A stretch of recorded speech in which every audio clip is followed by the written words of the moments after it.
जय महाराष्ट्र.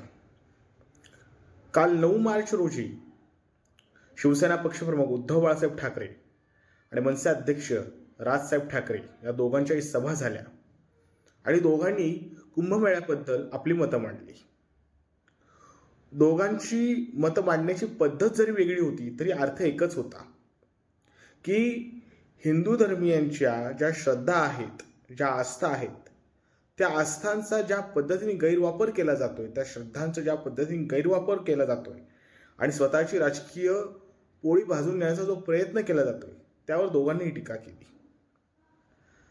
आता कुंभमेळ्याबद्दल जे काही नियोजन होतं सरकारकडनं, विशेषतः उत्तर प्रदेश राज्य सरकारकडनं ज्या पद्धतीने नियोजन झालं आणि केंद्र सरकारकडून ते नियोजन पाहता तो सगळा ढिसाळ कारभार होता असंच वाटतं. उदाहरण द्यायचं झालं तर महाराष्ट्रामध्ये वर्षानुवर्ष वारी निघते आणि पंढरपूरमध्ये आषाढी एकादशीच्या दिवशी लाखो वारकरी एकसाथ जमा होतात आणि जवळपास महिनाभराचा हा तो सगळा प्रवास असतो. 15 दिवस, महिनाभराचा तो सगळा प्रवास असतो. वर्षानुवर्ष पालख्या निघतात, इथून वाऱ्या निघतात. पण आजपर्यंत केवळ एक अपवाद सोडला की तो ज्यावेळी अश्व उधळला होता वारी दरम्यान, तो एक अपवाद सोडला तर वारीमध्ये कोणत्याही प्रकारचं व्यत्यय प्रशासनाच्या चुकीमुळे आलेला दिसला नाही.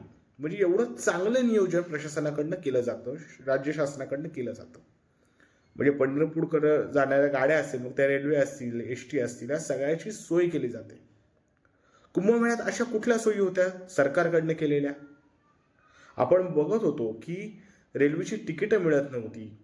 काही रेल्वे गाड्यांच्या, एसी गाड्यांच्या काचा फोडण्यात आल्या की जनरल्स डबे फुल भरलेत, लोकांना चढायला जागा नाही आणि त्याचा राग धरून लोकांनी एसी कोचच्या काचा फोडल्या. या पद्धतीचं जर नियोजन तुम्ही एखाद्या धार्मिक सोहळ्यासाठी करता असाल, तुम्हाला जर माहिती आहे की या सोहळ्यासाठी एवढ्या मोठ्या प्रमाणावर भाविक तिथं जमा होणार आहेत, श्रद्धाळू तिथं जमा होणार आहेत, आणि तरी जर तुमचं कोणत्याही प्रकारचं नियोजन नसेल तर त्याच्यावर टीका नाही करायची तर काय करायचं? म्हणजे उद्धव साहेब असतील किंवा राजसाहेब असतील, त्यांनी टीका हिंदू धर्मावर नाही केलेली, त्यांनी सरकारच्या ढिसाळ नियोजनावर केली.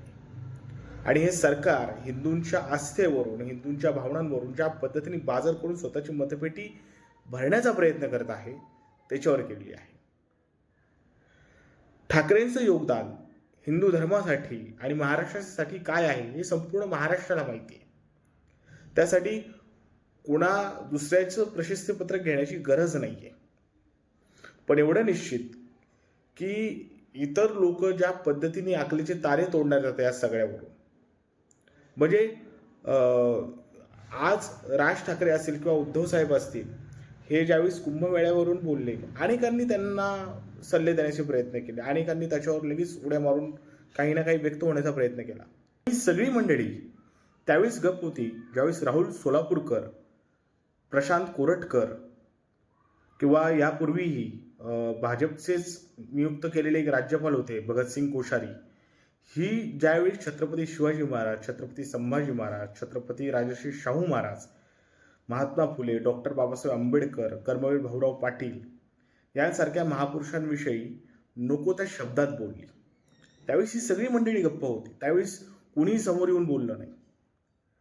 आज या व्हिडिओच्या माध्यमातून प्रत्येक महाराष्ट्रप्रेमीसाठी या व्हिडिओच्या माध्यमातून एकच आवाहन करतो की हे जे असे खोटे धर्माचे ठेकेदार जे आहेत यांच्यापासून सावध राहा.